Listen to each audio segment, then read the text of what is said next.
অবশেষে আমরা আজকে চলে আসলাম মাওলানা ভাসানী সেতুতে।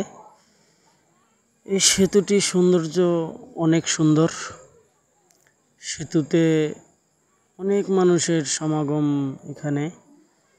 আজকে এসে যা দেখলাম, চারপাশে অনেক সুন্দর একটা পরিবেশ, আকাশটা অনেক নীল, লোকারণ্য এখানে, আর দেখে অনেক ভালো লাগলো।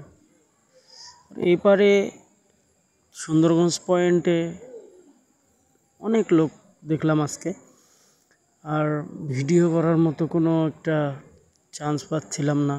অনেক রোদ ছিল, রোদের মধ্যে কিছুই করা যাচ্ছিল না।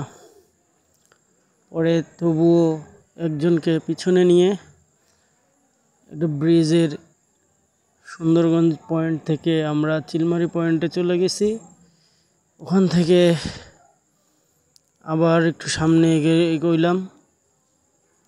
ওখানে গিয়ে আরও একটা সৌন্দর্য একটা জায়গা রয়েছে, হাতির ঝিলের মতো একটা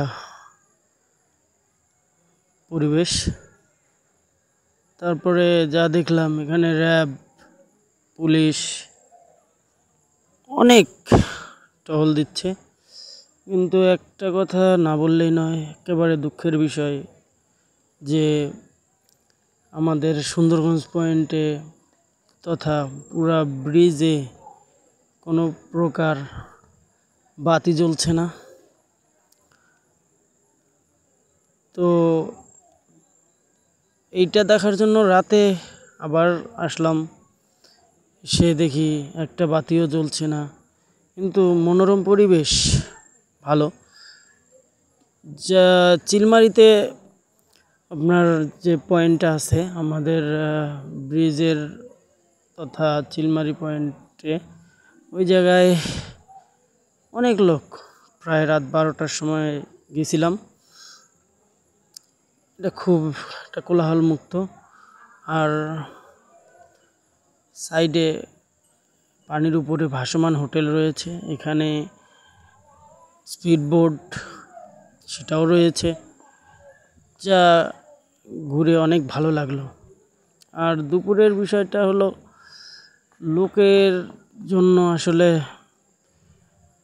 কিছু করা যাচ্ছিল না, অনেক লোক, তার উপর আবার অনেক রোদের মধ্যে আসলে কিছু করা যায় না।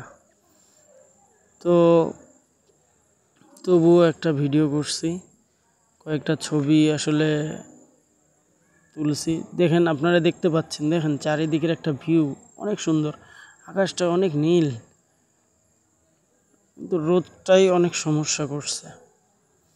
আর আমাদের এই ব্রিজ থেকে আপনার একটা পাহাড়ের মতো দেখা যাচ্ছে, আপনার হচ্ছে পূর্ব দিকে, এটা মূলত ভারতের।